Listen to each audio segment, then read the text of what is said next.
apa kabar? Perkenalkan, nama saya Iklimo Hdenia Umat Ternate dengan NPM 022724 Pada video kali ini kita akan ngobrolin sebuah topik yang penting banget.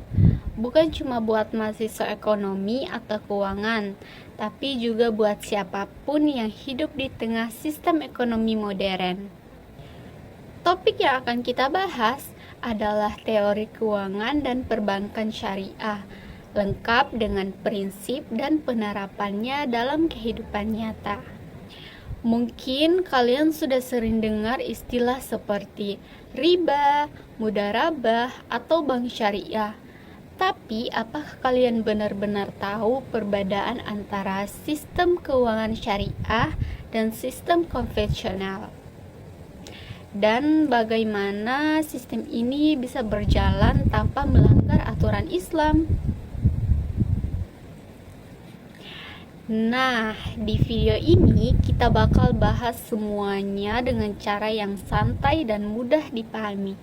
Jadi, siapkan posisi nyaman kalian karena kita akan belajar bersama sekitar 25 menit tentang dunia keuangan yang bukan hanya soal angka, tapi juga soal nilai, etika, dan keadilan. Langsung saja kita masuk ke pembahasannya. Yang pertama, pengertian keuangan syariah. Yuk kita mulai dari pengertian dasarnya dulu. Keuangan syariah adalah sistem keuangan yang berlandaskan pada hukum Islam atau syariah. Artinya, seluruh aktivitas keuangan mulai dari investasi, pembiayaan hingga transaksi harus sejalan dengan nilai-nilai Islam. Tujuan utamanya bukan hanya untuk mencari keuntungan semata, tetapi juga memastikan adanya keadilan, kejujuran, dan keberkahan dalam setiap kegiatan ekonomi. Dalam sistem ini, uang tidak hanya dianggap sebagai komoditas yang diperjualbelikan untuk memperoleh bunga, melainkan sebagai alat ukur dan sarana untuk menciptakan kemaslahatan. Kalau dalam sistem konvensional, fokusnya cenderung pada profit besar-besarnya. Maka, dalam sistem syariah, orientasinya adalah pada keuntungan yang halal dan adil tanpa menzalimi pihak manapun. Yang kedua, prinsip-prinsip dasar keuangan syariah. Keuangan syariah dibangun di atas fondasi moral dan hukum Islam yang kuat. Ada 3 prinsip utama yang menjadi pedoman dalam setiap transaksi, yaitu larangan riba, ghar, dan maisir. Yang pertama adalah riba. Riba adalah tambahan atau kelebihan yang diperoleh dari transaksi pinjam-meminjam uang tanpa adanya kegiatan produktif. Dalam konteks modern, riba sering dikaitkan dengan sistem bunga Islam yang melarang praktik ini karena dapat menimbulkan ketidakadilan dan penindasan terhadap pihak yang lemah. Misalnya, seseorang yang meminjam dana sebesar 10 juta rupiah harus mengembalikan sebesar 12 juta rupiah tanpa mempertimbangkan kondisi ekonomi atau hasil usahanya. Tambahan 2 juta tersebut termaksud riba karena tidak berdasarkan kerja nyata. Dalam keuangan syariah, sistem bunga ini digantikan dengan mekanisme bagi hasil, di mana keuntungan dan kerugian dibagi sesuai dengan kesepakatan dan proporsi kontribusi masing-masing pihak. Yang kedua yaitu gahar. Gahar adalah ketidakjelasan atau ketidakpastian atau juga spekulasi yang berlebihan dalam suatu transaksi. Misalnya, seseorang membeli barang yang belum jelas bentuk dan kondisinya, atau berinvestasi tanpa memahami risiko dan objek yang terlibat. Transaksi ini semacam dilarang karena berpotensi menimbulkan kerugian sepihak. Prinsip ini mengajarkan pentingnya transparansi dan kejelasan agar tidak ada pihak yang dirugikan. Yang ketiga yaitu maisir. Maisir adalah segala bentuk transaksi yang bersifat untung-untungan atau spekulatif seperti perjudian. Dalam kegiatan ekonomi, praktik ini sering muncul dalam bentuk investasi, spekulatif, taruhan, atau perdagangan yang tidak berbasis nilai nyata. Keuangan syariah menolak prinsip ini karena mendorong ketidakpastian dan dapat menimbulkan kerugian sosial. Ketiga prinsip ini membuat sistem keuangan syariah berjalan dengan adil, transparan, dan menghindari praktik ekspoliatif. Setiap keuntungan yang diperoleh harus berasal dari kerja keras dan kontribusi nyata, bukan dari spekulasi atau manipulasi pasar. Yang ketiga, perbandingan dengan sistem keuangan konvensional. Untuk memahami keunikan sistem keuangan syariah, pentingnya membandingkan dengan sistem keuangan konvensional. Dalam sistem keuangan konvensional, orientasi utamanya adalah profit atau keuntungan maksimal. Bank dan lembaga keuangan memperoleh pendapatan utama dari bunga pinjaman dan biaya administrasi. Relasi antara bank dan nasabah bersifat kreditur-debitur, di mana bank memberikan pinjaman dan nasabah wajib mengembalikan dengan tambahan bunga, tanpa memperhatikan apakah usaha nasabah tersebut untung atau rugi. Sebaliknya, sistem keuangan syariah menekankan pada kerjasama dan kemitraan. Hubungan antara bank dan nasabah bersifat partisipatif, bukan ekspoliatif. Contohnya melalui akad atau mudharabah. Bank bertindak sebagai pemilik modal atau sahibul ma'al, sementara nasabah menjadi pengelola usaha atau mudharib. Jika usaha berhasil, keuntungan dibagi sesuai kesepakatan. Namun, jika usaha terjadi kerugian, maka bank akan menanggung selama bukan akibat kelalaian pengelola. Model seperti ini menciptakan hubungan yang lebih adil karena risiko dan hasil dibagi bersama. Selain itu, sistem syariah juga memperhatikan aspek sosial sebagai dana dari keuntungan lembaga keuangan syariah disalurkan dalam bentuk zakat, infak, sedekah, dan wakaf produktif yang bertujuan untuk mengurangi kesenjangan ekonomi dan membantu masyarakat yang kurang mampu.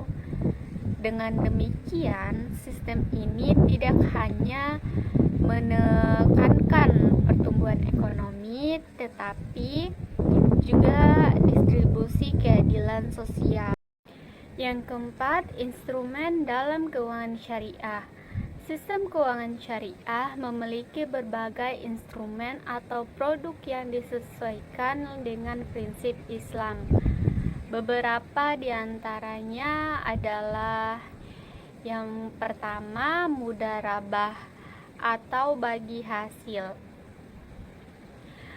Mudharabah atau bagi hasil merupakan bentuk kerjasama antara pemilik modal menyediakan dana, sedangkan pengelola menjalankan usaha.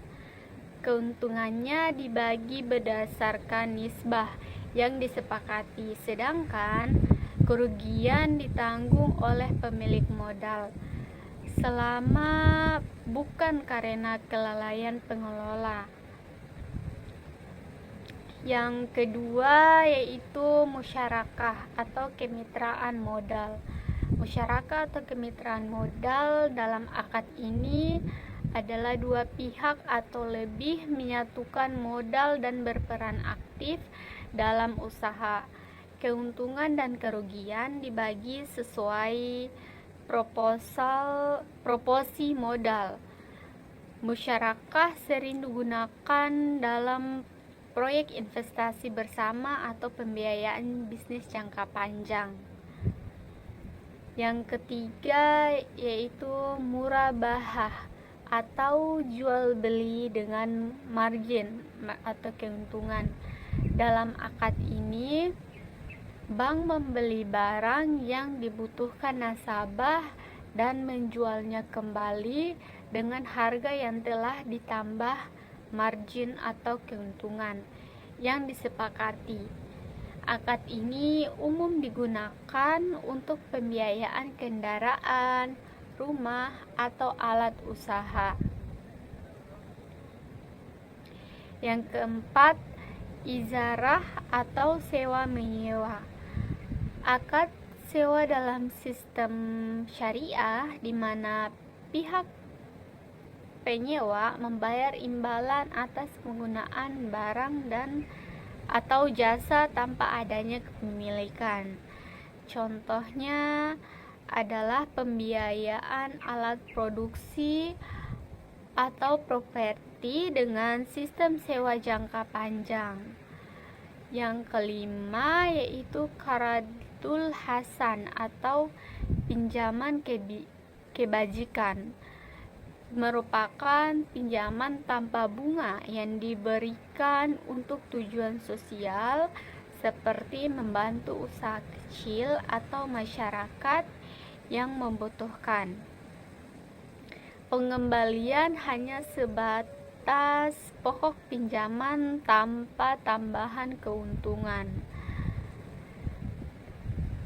Dengan adanya instrumen-instrumen tersebut, keuangan syariah mampu memenuhi berbagai kebutuhan ekonomi, mulai dari konsumsi, investasi, hingga kegiatan sosial tanpa keluar dari prinsip syariah. Yang kelima yaitu perbankan syariah. Perbankan syariah adalah lembaga keuangan yang menjalankan operasionalnya berdasarkan prinsip Islam. Fungsi utamanya adalah menyalurkan dana dari pihak yang memiliki kelebihan dana kepada pihak yang membutuhkan melalui mekanisme yang halal dan adil. Produk utama perbankan syariah antara lain yang pertama yaitu tabungan dan deposito syariah yang menggunakan akad mudharabah atau wadiyah. Nasabah mendapatkan bagi hasil, bukan bunga tetapi seperti bank konvensional. Yang kedua, pembiayaan syariah yang menggunakan akad seperti murabahah, ijarah atau musyarakah, disesuaikan dengan kebutuhan nasabah. Kelebihan utama perbankan syariah terletak pada orientasinya yang tidak hanya berfokus pada profit, tetapi juga pada pemberdayaan ekonomi masyarakat. Bank syariah aktif mendukung sektor real seperti UMKM, pertanian, dan perdagangan halal. Dengan cara ini, bank syariah berperan dalam menciptakan keadilan ekonomi dan mengurangi kesenjangan sosial. Yang keenam yaitu tantangan dalam implementasi. Meskipun konsepnya ideal, penerapan keuangan syariah di dunia nyata tidak selalu mudah. Ada beberapa tantangan utama yang dihadapi. Pertama, tingkat literasi masyarakat tentang keuangan syariah masih tergolong rendah. Banyak orang yang belum memahami perbedaan mendasar antara sistem syariah dan konvensional, sehingga mereka menganggap bank syariah hanyalah versi Islami dari bank biasa. Kedua, dukungan regulasi dan kebijakan belum sepenuhnya memadai meskipun pemerintah telah membentuk otoritas seperti OJK dan DSN MUI. Masih dibutuhkan sinkronisasi kebijakan agar sistem syariah dapat tumbuh lebih cepat. Yang ketiga yaitu sumber daya manusia. Di sektor ini masih terbatas. Dibutuhkan tenaga profesional yang tidak hanya menguasai prinsip Islam, tetapi juga kemampuan teknis di bidang keuangan modern.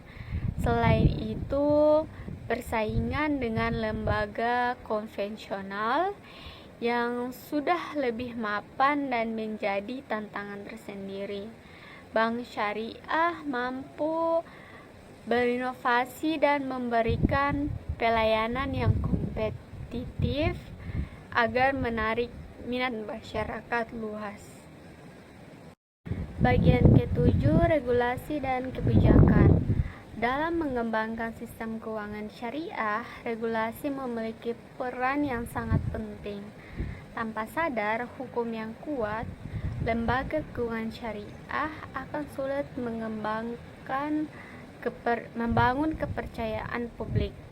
Di Indonesia, pengawasan sistem keuangan syariah dilakukan oleh Otoritas Jasa Keuangan atau OJK dan Dewan Syariah Nasional MUI dan DPS Dewan Pengawas Syariah.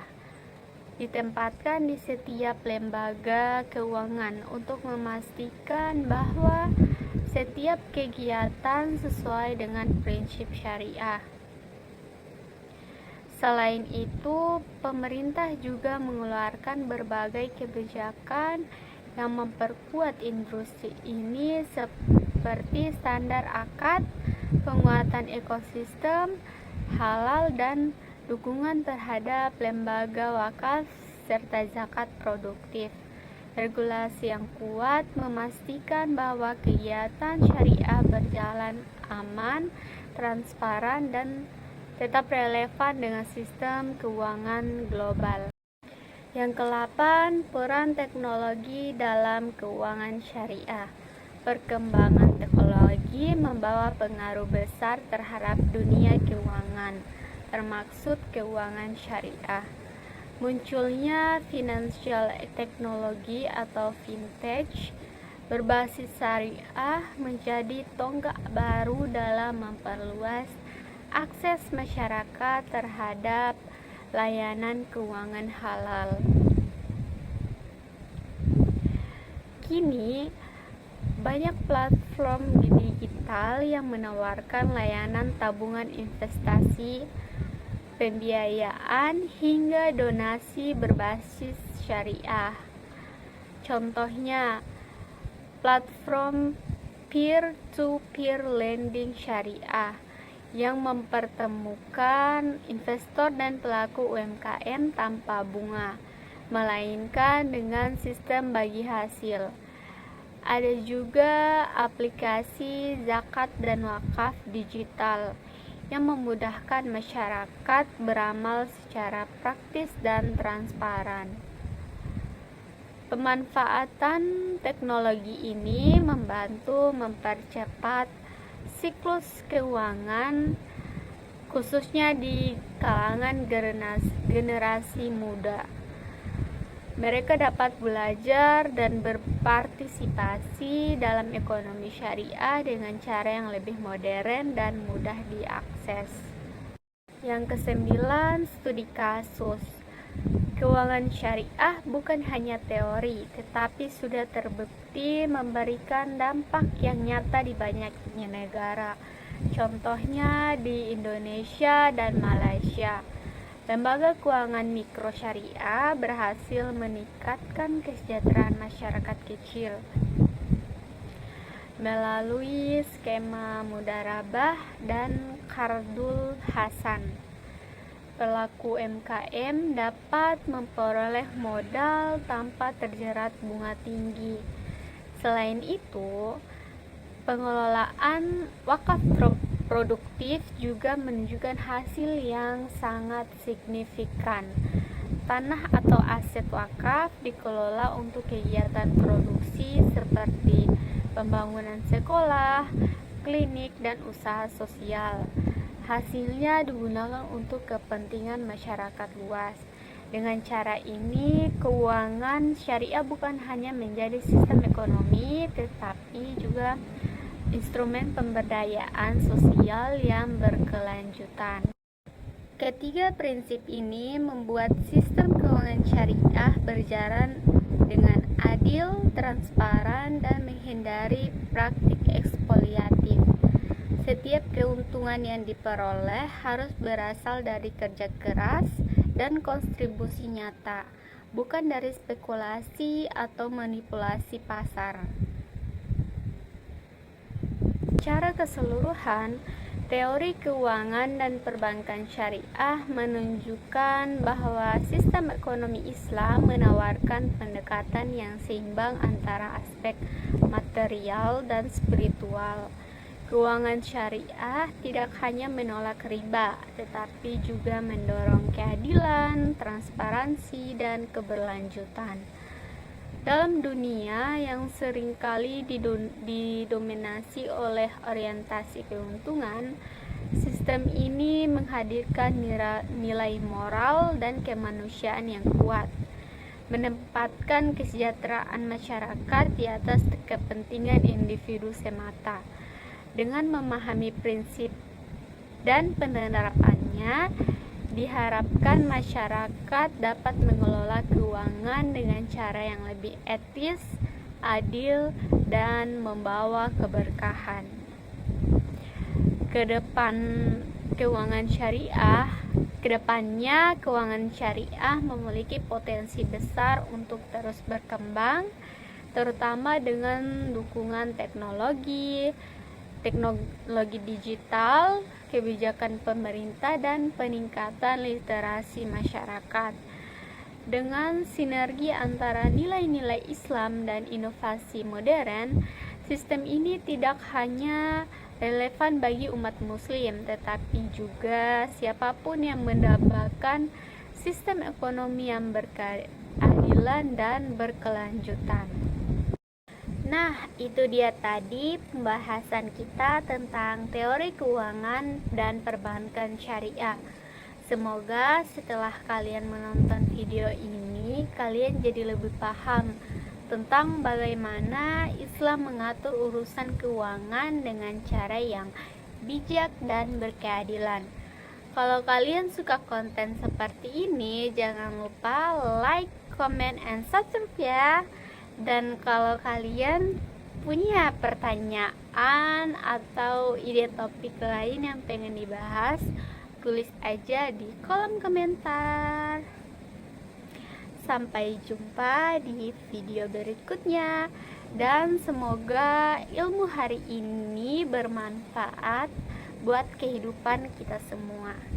Sekian, terima kasih dari saya. Wassalamualaikum warahmatullahi wabarakatuh.